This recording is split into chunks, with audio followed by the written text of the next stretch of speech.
Untuk pertama kalinya, Irjen Verdi Sambo dan Barada Eliezer akan bertemu saat menjalani rekonstruksi di Kompleks Polri Duren 3 Jakarta pada Selasa 30 Agustus esok. Tanda tanya pun muncul apakah nantinya seluruh tersangka akan memakai baju tahanan atau tidak. Diungkapkan Direktur Tindak Pidana Umum Barreskrim Polri Brigjen Andirian Jayadi, nantinya keempat tersangka akan mengenakan baju tahanan. Mereka adalah Verdi Sambo, Barada Richard Eliezer alias Baradae, Bribka Riki Rizal, dan Kuat Ma'ruf. Menurut Andi, tersangka Putri Chandrawati tidak memakai baju tahanan lantaran masih belum diproses penahanan oleh penyidik Polri. Dalam sidang kode etik yang dijalani oleh Verdi Sambo, seluruh tersangka juga diketahui hadir untuk menjadi saksi. Namun, khusus Barada Eliezer dihadirkan secara online dan tidak dipertemukan langsung dengan Irjen Verdi Sambo.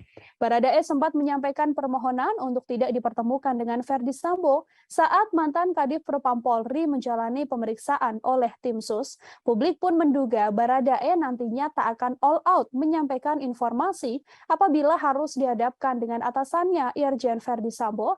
Terkait hal ini, kepolisian menegaskan kehadiran Baradae dalam proses reka ulang kejadian akan dikawal secara ketat, baik oleh penyidik Barreskrim Polri maupun Lembaga Perlindungan Saksi dan Korban atau LPSK. Hal ini mengingat status Barada Eliezer sebagai justice kolaborator.